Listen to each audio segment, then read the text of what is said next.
DNA টিভির পক্ষ থেকে শুধু সজ্জন মণ্ডলী সবাইকে জানাচ্ছে আমাদের শ্রদ্ধা, নমস্কার, অভিনন্দন, শুভেচ্ছা।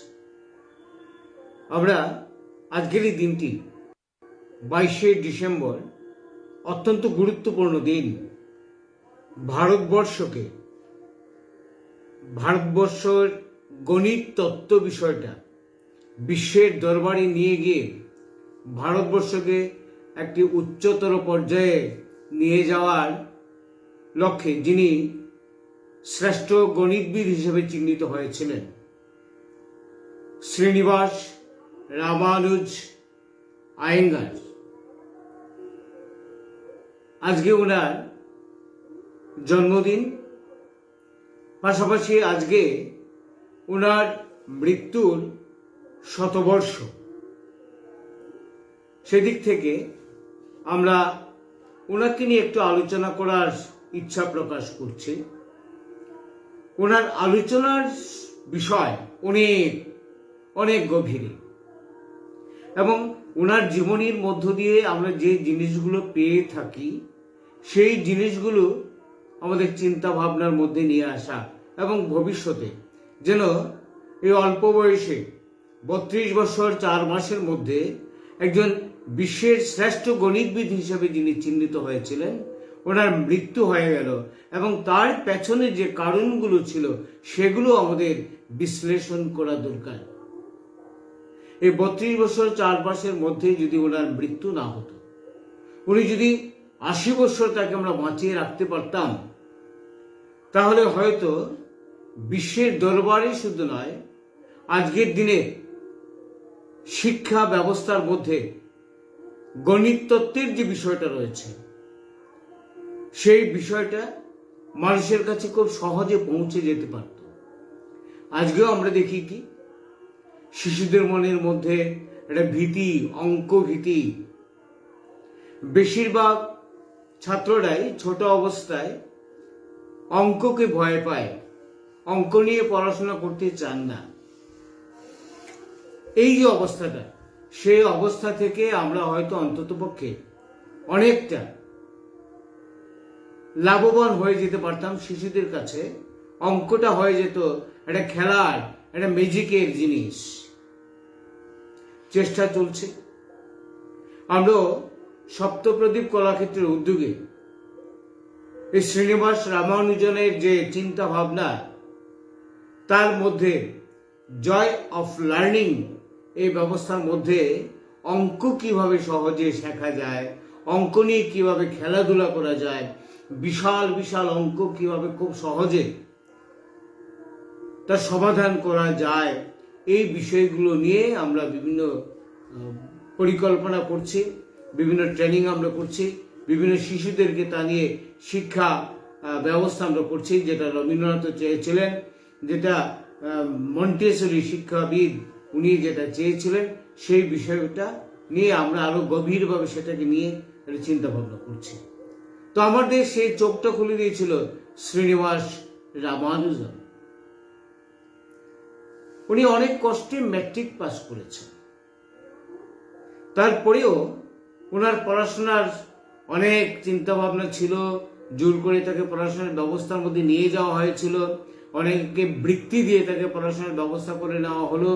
এই বিষয়গুলো রয়েছে একমাত্র তার গণিতের পাণ্ডিত্যতা দেখে। মাত্র 9 বছর বয়স থেকেই উনি এত বিশাল বিশাল সমীকরণগুলো খুব সহজে করে দিতে পারতেন, এটা আশ্চর্যের মধ্যে বিষয় ছিল।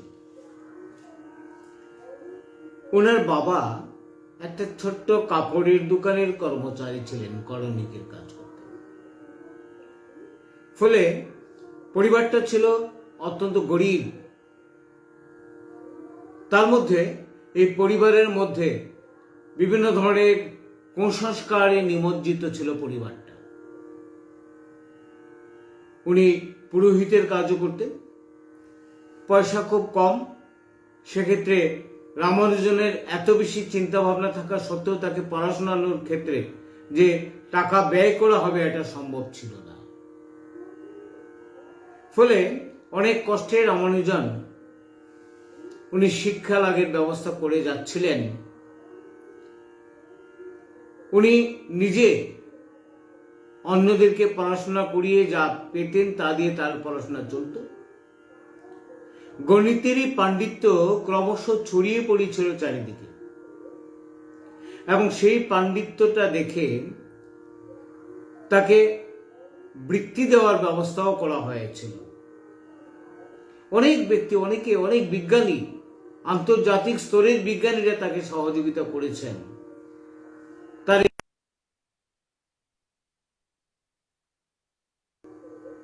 হাজারের বেশি সময় উনি করে রেখে গিয়েছিলেন।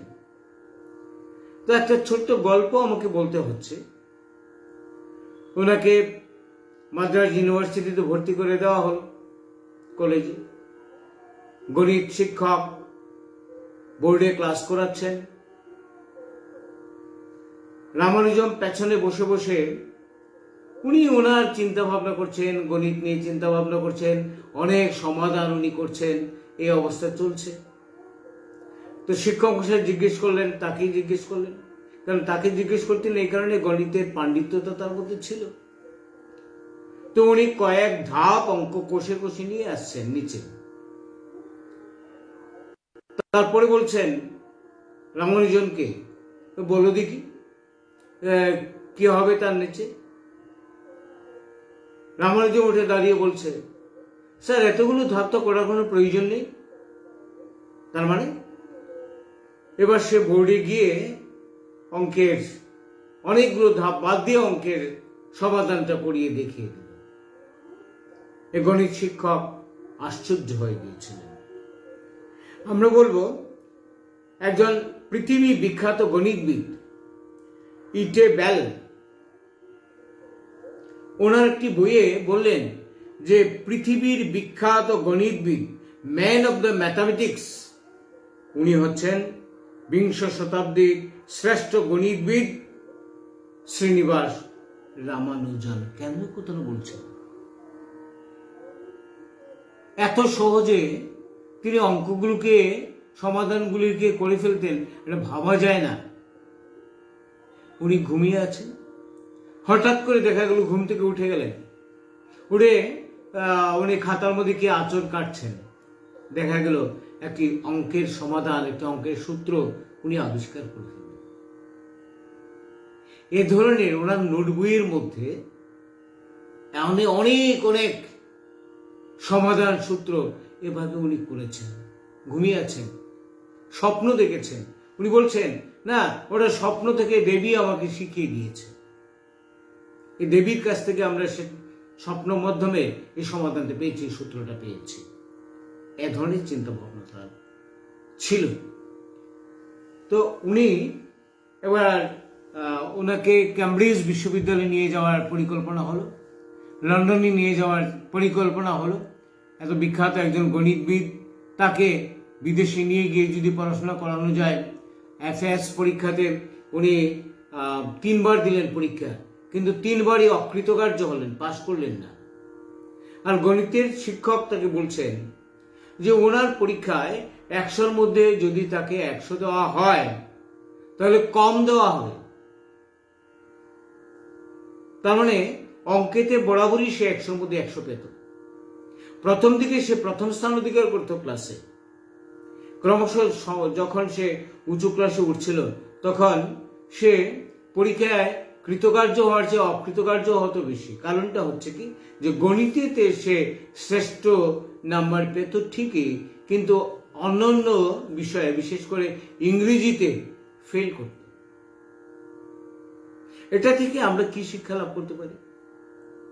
তাকে যদি শুধুমাত্র গণিত নিয়ে পড়াশোনার ব্যবস্থা করানো যেত তাহলে ঘটনাটা কি দাঁড়াতো? সে পৃথিবীর শ্রেষ্ঠ গণিতজ্ঞ, কোনো ধরনের সমস্যা ছিল না। ভারতবর্ষের মুখ উজ্জ্বল হয়ে যেত। কিন্তু ভারতবর্ষের শিক্ষা ব্যবস্থা তখন সময় যা ছিল নেই। এটা বলছিল যে কাজ করার জন্য যতটুকু শিক্ষা দরকার শিক্ষায় মধ্য দিয়ে তাকে শিক্ষা ব্যবস্থা নিয়ে আসা হবে, তার চেয়ে বেশি নয়, দরকার নেই। এই শিক্ষা ব্যবস্থা তো প্রকৃত শিক্ষা ব্যবস্থা নয়। এই শিক্ষা ব্যবস্থা তো মানুষের ক্রিয়েটিভিটি, সৃষ্টির যে ইতিহাসগুলো, সৃষ্টি করার যে প্রাণ কৌশল, সেই কৌশলটা তো পাওয়া যাবে না। কাজেই রামানুজনের এই ধরনের যে বাস্তবোচিত তার পরীক্ষার ফলাফল, এই বিষয়গুলো নিয়ে আজকে শিক্ষা ব্যবস্থার যে ত্রুটিগুলো রয়েছে সেগুলো নিয়ে বিশ্লেষণ করার প্রয়োজনীয়তা রয়েছে। সবাই মিলে যখন তাকে লন্ডনে পাঠানোর চেষ্টা করা হলো, ইংল্যান্ডে যাবেন উনি, কিন্তু বাড়ি থেকে তো পারমিশন দেওয়া হচ্ছে না। বিভিন্ন গণিত সংস্থাগুলো তার জন্য টাকা পয়সার ব্যবস্থা করে দিল। বিভিন্ন ধরনের যত প্রয়োজন, সে প্রয়োজনের টাকা তাকে দিয়ে দেওয়া হলো, ঠিক করে দেওয়া হলো। তারপর উনি বাড়ি থেকে পারমিশন পাচ্ছেন। কেন বলুন তো? কুসংস্কারে আচ্ছন্ন হয়ে আছে পরিবারটি। ওরা ছিলেন নিরামিষ ভোজী, মাছ মাংস কিছু খাবেন না। বিদেশে গেলে তার ধর্মে আঘাত হবে, সঠিকভাবে খাওয়া দাওয়া করতে পারবেন না, খ্রিস্টানদের সঙ্গে মিশে যাবেন। এই কুসংস্কারচ্ছন্ন ভয় ভীতির কারণে পরিবার থেকে পারমিশন মিলল না যাওয়ার জন্য। কিন্তু শ্রীনিবাস রামানুজন তার খ্যাতি, তার বীরত্ব, অঙ্কশাস্ত্রের যে বীরত্ব, সেটা প্রতিষ্ঠা লাভ করানোর ক্ষেত্রে তার মাতা শেষ পর্যন্ত রাজি হয়ে গেলেন। যে ছেলেটা তার কৃতিত্ব যেন সে জনগণের মধ্যে পৌঁছে দিতে পারে, তার জন্য সেখানে তার যাওয়ার অনুমতি আমি দিলাম। বাবা অনুমতি দেয়নি, পরিবারের কেউ অনুমতি দেয়নি। তো রামানুজন মাতৃ আদেশ পেয়ে গেছে, কাজে এবারের কোনো বাধা নেই, সে চলে গেল লন্ডনে। অধ্যাপক হার্ডি ওনাকে বিলেতে যাওয়ার আমন্ত্রণ করেছিলেন। তো সেখানে উনি গেলেন। ক্যামব্রিজে তার পড়াশোনার করার ব্যবস্থা সেখানে করা হলো। সেখানে একজন অধ্যাপক, বার্নার্ড রাসেলের বন্ধু জিএইচ হার্ডি, উনি তার সার্বিক শিক্ষার ব্যবস্থা গ্রহণ করলেন। সেখানে তাকে বৃত্তি দেওয়া হলো। 1914 সালে উনি লন্ডনে যাত্রা করেছিলেন। সেখানে তাকে একটা বৃত্তিও দেওয়া হলো। গণিতের সূত্র, সেই সমাধান নীতিমালা শিখে ফেললেন, কিন্তু তিনি গ্রাজুয়েট বা মাস্টার ডিগ্রি ছিলেন না বলে তার কোনো চাকুরি হচ্ছে না। শুধু ম্যাট্রিক পাস ছিলেন।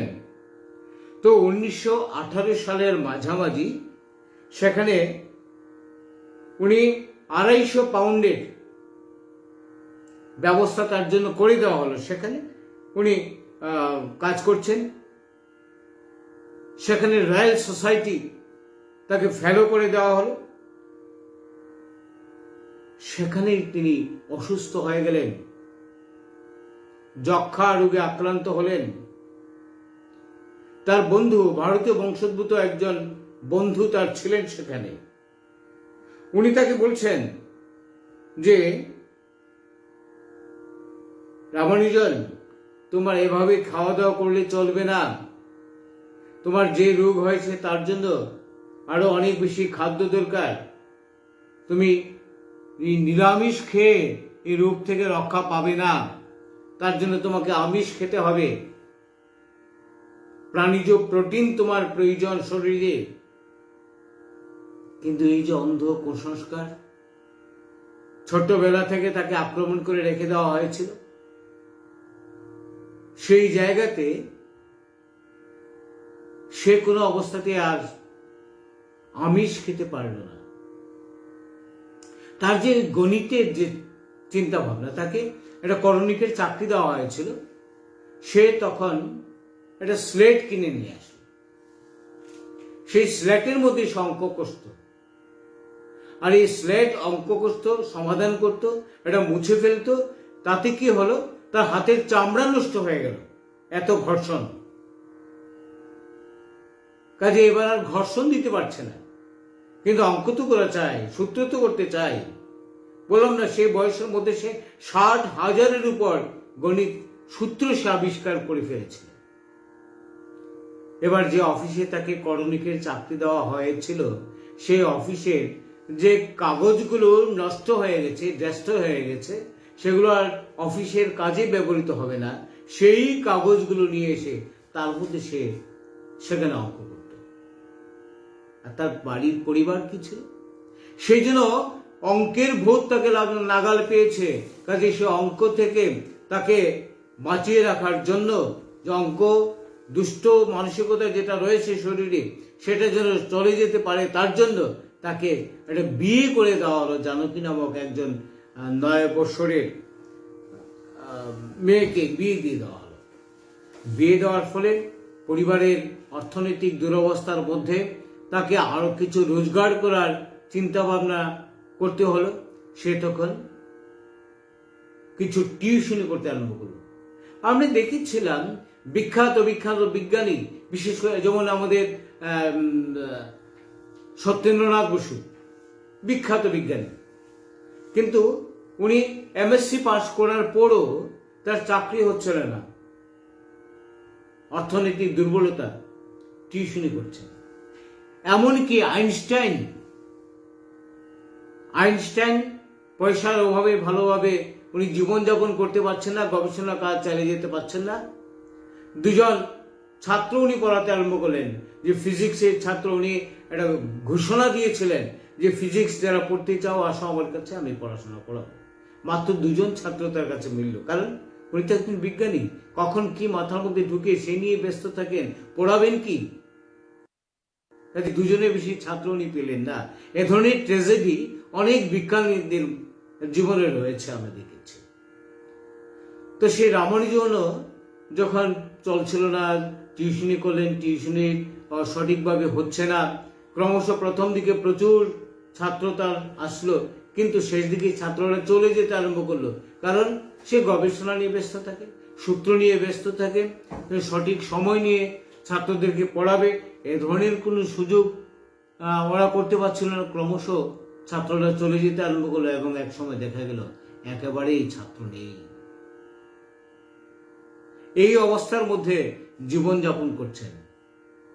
তো কুসংস্কারে যক্ষা রোগে আক্রান্ত, সেখানে সে নিরামিষ খাচ্ছে, নিজে রান্না করে খাচ্ছে, বন্ধু বান্ধব কারোর কথা সে গ্রহণ করতে পারছে না, কারণ ছোটবেলা থেকেই অন্ধ কুসংস্কারে সে নিমজ্জিত হয়ে আছে। ওই জায়গাতে সে যেতে পারছে না। খাটের নিচে বসে বসে অঙ্ক সূত্র সমাধান করছে, বাড়ির লোক দেখলে তাকে আপত্তি করবে বলে। এই অবস্থার মধ্যে সে অঙ্কের কি বলবো, যে অঙ্ক নিয়েই সে জীবনটাকে কাটিয়ে দিতে চাইছিল, কিন্তু জীবনের শেষ অঙ্কটা অত্যন্ত দুর্বিষহ হয়ে গেল।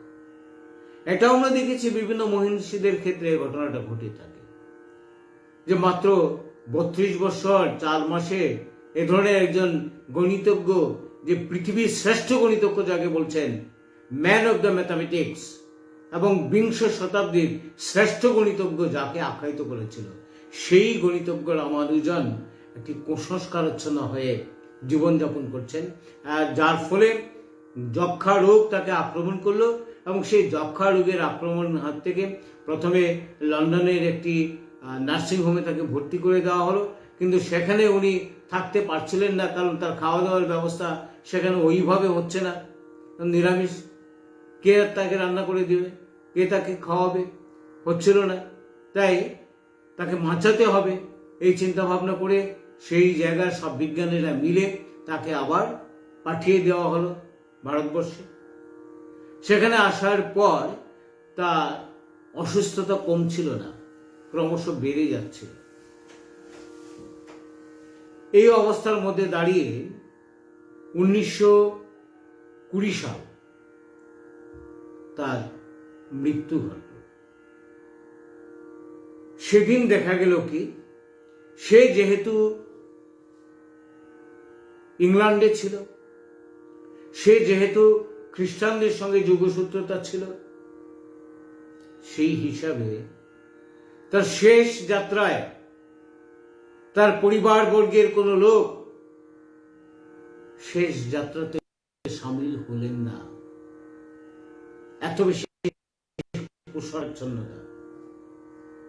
আজকে এই রামানুজন থেকে আমরা একটা জিনিস শিক্ষা নিতে পারি, এটা হচ্ছে নিরামিষ যারা খাচ্ছেন তারা তার স্বাস্থ্য বিধি সম্পর্কে সঠিকভাবে জানেন কিনা আমি জানি না। আমাদের যারা পূর্বপুরুষ, তার জিন আমাদের শরীরে বহন করে আসছে ক্রমাগত, যে ক্রমজনগুলো আমরা গ্রহণ করে আসছি বংশ পরম্পরায়। ডারউইন থিওরিকে আজকে পর্যন্ত ডারউইন থিওরি বাতিল হয়নি।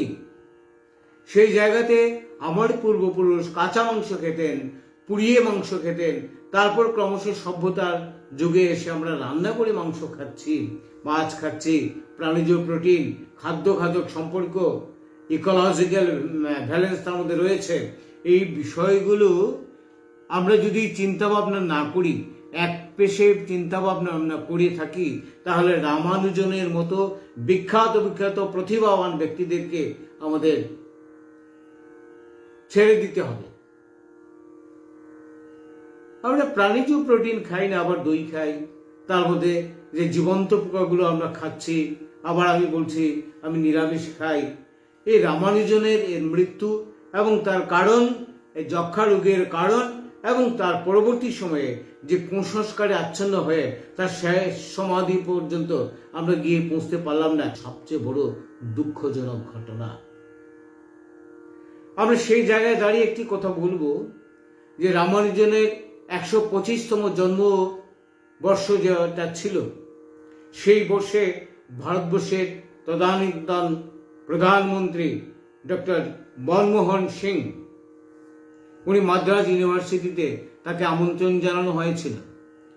সেখানে উনি যে ভাষণটা দিয়েছিলেন এবং সেই ভাষণের মধ্যে ঘোষণা দেওয়া হয়েছিল, ঘোষণাটা হচ্ছে যে রামানুজন ভারতবর্ষের গর্ব, গণিত শিক্ষা ব্যবস্থা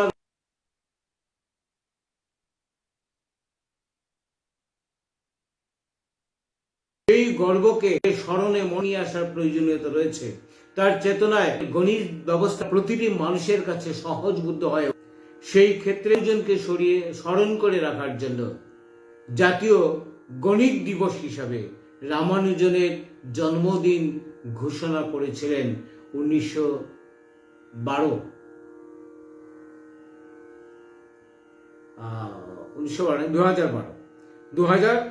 সালে। তো সেদিন থেকে এখন রামানুজনের জন্মদিনটা আমরা জাতীয় গণিত দিবস হিসাবে পালন করে থাকি। তাই আমরা বলবো যে আজকে জাতীয় গণিত দিবস, গণিতকে মানুষের কাছে সহজভাবে কিভাবে পৌঁছে দেওয়া যায় সেই লক্ষ্যে যারা কাজ করছেন, সেই লক্ষ্যে প্রতিটি শিশুদের মনের মধ্যে অঙ্ক ভীতি না, অঙ্ক একটু জাদু, অঙ্ক একটি খেলা, এই ধরনের চিন্তা ভাবনার মধ্য দিয়ে অঙ্কটাকে মানুষের কাছে পৌঁছে দেওয়া, এবং যে শিক্ষা নীতিগুলো প্রণয়ন হচ্ছে শিশুদের জন্য, যে শিশুরা আগামী দিনের ভবিষ্যৎ, তার জন্য যে বিষয়ে পারদর্শী সেই বিষয়ে তাকে শিক্ষাদানের ব্যবস্থা করা হোক। যে ইংরাজি না শিখে সে যদি অঙ্ক শাস্ত্রটা খুব ভালোভাবে শিখতে পারে। আমার স্পষ্ট মনে আছে রামানুজনকে যখন লন্ডনে নিয়ে আসা হল, তো তখন সে হার্ডি বলছিলেন, আচ্ছা তুমি একটা সমাধান সূত্র তো আমাকে করে দাও, আমি অনেক চিন্তা ভাবনা করছি, চিন্তা ভাবনাটা আমি সঠিক জায়গায় পৌঁছে দিতে পারছি না, কি সমাধানটা কি? উনি বলছেন সমাধানটা হচ্ছে এই, আমাকে 12টা গোলাপ চারা দেওয়া হয়েছে, আমি এমন একটা ফরমেশন করব যে ফরমেশনে 6টি লাইন থাকবে এবং 6টি লাইনের প্রতিটি লাইনে 4টি করে গোলাপ গাছ থাকবে। আমার কাছে গোলাপের চারা আছে 12টি। আমি ফরমেশনটা কিভাবে করতে পারি আমি তো খুঁজে পাচ্ছি না। রামানুজন বলেন, আমাকে এক পিস পেপার সাপ্লাই দিন। সে কাগজটা নিয়ে, কলমটা নিয়ে একটা ছবি এঁকে বলল, এই যে স্যার সমাধান। তখন থেকে তাকে জড়িয়ে ধরে বলেছিলেন, এত বিখ্যাত একজন ব্যক্তি, উনি যদি বিদেশি ব্যবস্থাপনার মধ্য দিয়ে শিক্ষা লাভ করতেন এবং অঙ্কশাস্ত্রের আধুনিকীকরণ যে ব্যবস্থাপনাগুলো রয়েছে সেই ব্যবস্থাগুলো যদি উনি জানতেন, তাহলে কয়েক লক্ষ সমাধান উনি পদ্ধতিগতভাবে করে নিতে পারতেন, সূত্রগুলো করে নিতে পারতেন।